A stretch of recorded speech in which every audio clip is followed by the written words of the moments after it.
body just simply stopped. The first thing I saw was my mother crying at the intensive care. You ended up at the IC? Yeah, I really shut down. You had literally crashed? Yes. Yes. At that time I didn't believe in anything, not I can still recall how I saw. From that corner, I was looking down upon myself. I saw how they were working on me. You had a near-death experience. Well, you could call it that. I have seen I am not my body. I'm in my body. But I am not just my body. I have seen them working on me. And later on, I've been reluctant to talk about it for a long time. I really talked about it much later. But when I did, I had researched so many things already and started to believe. I was starting to better understand the spiritual and the material. At that point, this intense experience got its own place. The realization that I'm not my body. It's just a vessel. So, I lived through all of that, but I also needed a long time to recover. Yes, of course. Yes, I was a train wreck. Complete wreck. I was completely burned out. I had crashed and the body needed a year to recover.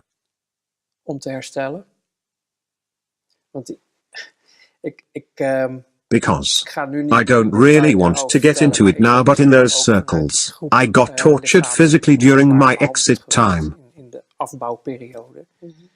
This was in order to make sure I would never break the contract of secrecy. So, I was taken for a certain amount of time. I was treated. All those factors together just increased the stress I was experiencing. Literally running full speed towards my own end. Do you mean abductions, as well call it, or programming? No, they exposed me to certain types of torture.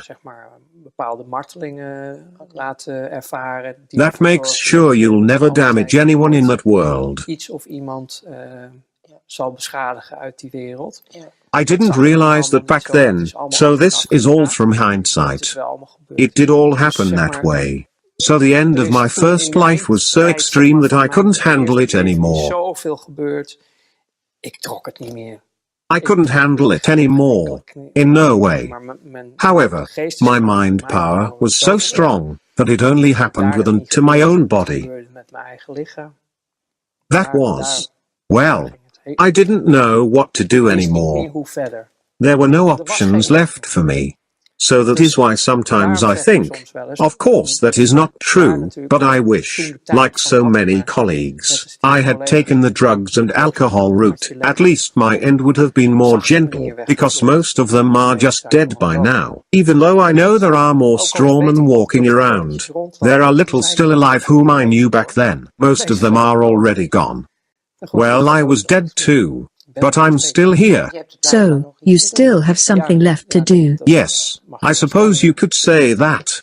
But that is, I can't say in short, since I don't know how long we have been talking, the world that I found myself in. If you have any specific questions, then I can answer them, but I had hoped to be more concise, but I just don't know how. Well, you have my gratitude for all you have shared. To me, it is still a very big deal. Ronald, you were previously mentioning the pyramid. I was talking about the top of this pyramid, 8,500 people. Could you tell us about how things operate up there nowadays? Yes, certainly. These 8,500 people make use of a monetary system, a financial monetary system, which we refer to as money and banks, used in our daily lives. So, the mechanism they use is indeed a system in the shape of a pyramid. So you have the top of 8,000 to 8,500 people, then the layer under them. They have created an institution in 1930. This was done from the Netherlands called the BIS, the Bank for International Settlements, with headquarters situated in Switzerland. They are the headquarters of the banks and of the financial system. The top 8,500 people gives orders to BIS in Basel, from which it propagates downward through the system to be executed. We know Basel from the Basel agreements. It went wrong with the banks and then we got Basel I, Basel II, Basel III. Some people have heard of the agreements or read about them in the newspaper. That's all about the BIS. So, as I just said, this came into existence in 1930, originating from the Netherlands. And already in 1931 was BIS recognized worldwide by basically all countries to be the headquarters of the financial world. Every central bank is a member of this BIS club.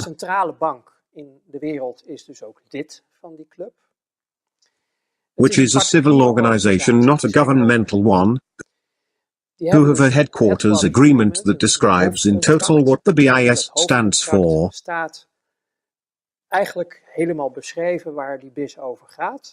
Its range of power, authorization level, operations and output. When you are reading in these documents what they stand for, they are available on their website. You see how they have incorporated all these rules, recognized worldwide, claiming their independency from Switzerland. The grounds their headquarters are on, are independent from the country. It also states their immunity. It also states they are above all worldly rules. Nobody can touch them, they have complete immunity. So, they have a complete immunity from everything on earth. Furthermore, they have their own police service, so you can't just go in yelling, "You bastards," or something of the sort, because you won't get away with it. To be concise, it's a fully recognized, immune state, beyond the grasp of any rules, inviolable.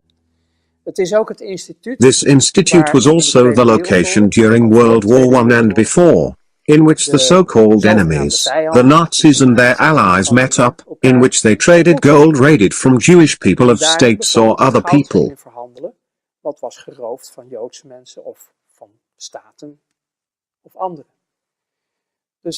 BIS is a club in which they are all friends. And these headquarters maintain the monetary system as it is and assures the amount of currency.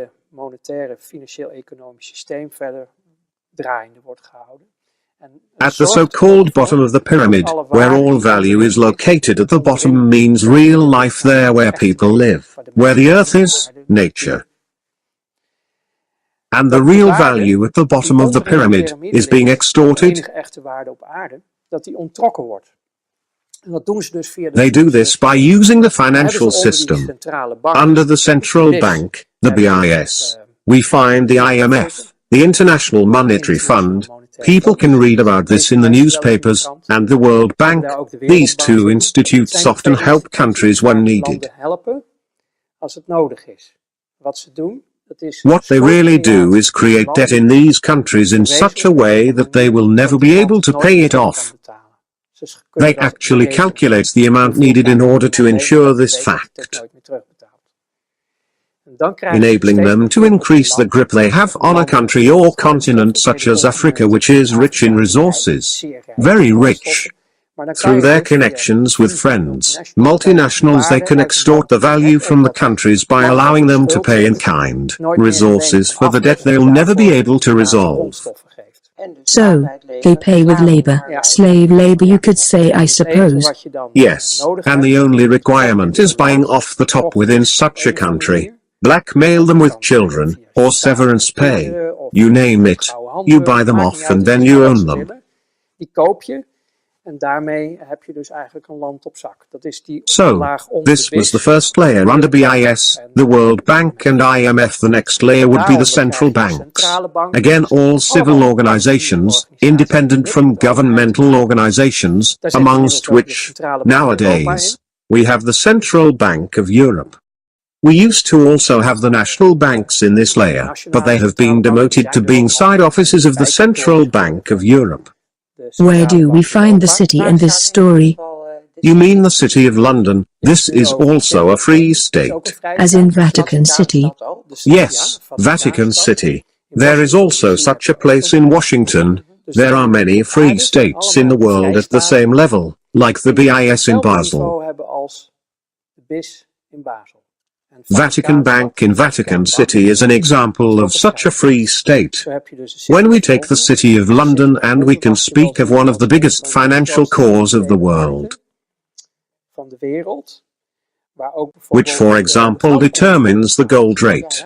They manipulate the gold rate on a daily basis, so they are able to fill people with money or empty them altogether. This makes London City a core player in the financial world. They are a very important mechanism in the bigger scheme, when we are talking about the pyramid, because we were talking about the structure of the BIS in Basel,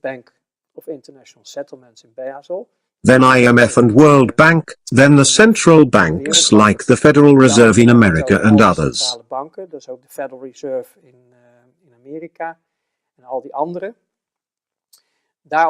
Then the regular banks, but also stock market centers. We are now talking about these free states with immunity from everyone. Free states where nothing and no one can do anything against this included the people working for these institutes. They also got immunity. Are they on the same level as BIS? No, BIS delegates the execution of instructions to the others, the headquarter of the headquarters. And from out of BIS all instructions are entered and set to all the layers below. Alright, so also to the city? Yes, indeed. They are all instructed from the top.